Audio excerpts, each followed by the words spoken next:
A fenomenologia do ser e o nada em Sartre. Artigo escrito pelo professor Edgar Dias de Vasconcelos, 1905 a 1980.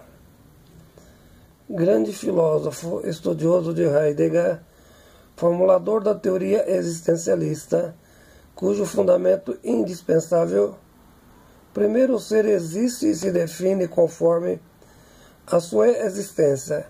Herdou-se a ideia fundamental de Locke: o homem nasce com o cérebro igual a uma folha de papel. A mesma terá o conteúdo em que lhe for imposto. Uma vez escrito na memória, a representação do mundo dificilmente poderá ser alterada. Sartre foi um filósofo avesso à academicidade, no sentido de ocupar uma cátedra. Estudava filosofia, lia muito e formulou a sua teoria. Talvez o filósofo mais famoso do século XX. Referir o seu nome em uma conferência levava o mundo a tremer de emocionalidade. Partiu de dois princípios básicos para elaborar a sua grande obra: o ser e o nada. Primeiro, a não existência de Deus. Segundo, a construção do cérebro vazio, ideia posteriormente reformulada cientificamente pelo neurocientista português Antônio Damasio. O homem é o seu cérebro. O corpo é a expressão do cérebro. A psicanálise contemporânea desenvolve suas pesquisas a partir do mesmo pressuposto. Igualmente, outras ciências.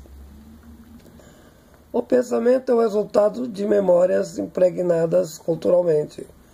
O cérebro é o que lhe for imposto pelo meio, seja qual for o meio. Praticamente impossível a mudança. Uma vez estruturado o sistema memorial, o corpo comporta-se conforme o comando do sistema impregnado. Isso devido ao cérebro ser no princípio vazio. A existência precede a essência. De certo modo, o homem não escolhe ser o que é, o que desejaria. As impregnações vão silenciosamente construindo o caminho, raramente com retorno a outras formas de originalidades. A liberdade de Sartre não condiz com certas imposições literárias, como se o homem tivesse condenado a ser livre. Sua acepção é mais profunda, a existência libertária do seu existencialismo. Significa apenas a negação de algum comando externo metafísico, como se a vida tivesse condicionáveis divinas. O ser e o nada, a prova cabal da não existência de Deus, é a ausência de sentido da vida. O homem nasce biologicamente igual a qualquer animal, com a mesma substância química, com uma diferença: o desenvolvimento da linguagem, responsável pela criação das ideologias, formam os substratos culturais dos quais a cognição é escrava, ao menos parcialmente. O mundo é composto fenomenologicamente de milhares de interpretações em campos variados, epistemologicamente e antropologicamente, cujos substratos vêm da mesma variação. A cultura, em específico, a lógica do funcionamento do cérebro de um indígena, é a mesma do intelecto do Sr. Einstein. As diferenças são as variações dos meios juncados, as heranças culturais herdadas distante do próprio tempo histórico. O que é a liberdade para Sartre? A percepção que nada disso tem sentido, incluindo a existência humana. O homem pode se reinventar, mas a invenção solitariamente é impossível e, por um esforço heróico, sinais da loucura ou da falta de cultura, quando de fato seria apenas o reflexo da genialidade. Outro aspecto do existencialismo de Sartre: Deus só existe por uma ideologização da linguagem. A própria existência de Deus é absurda. Desse modo, o homem não é nada em especial, como não é o mundo animal. Servem apenas ao capricho da evolução da natureza, no sentido permanente da mudança de estado. Desse modo, não há pecado. O homem está livre para realizar o que quiser, desde que não atinja a institucionalidade do que é certo ou errado. Não por ser pecado, tal noção é inexistente, mas por ser crime institucionalmente.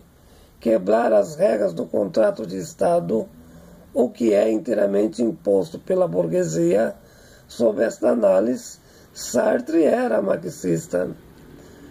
A única finalidade da vida é voltar à redefinição da natureza, na sua lei química, a constante mudança de estado. Tudo o que existe na natureza, oficialmente, tem somente do ponto de vista dela a finalidade proposta por leis naturais. O que é ser livre?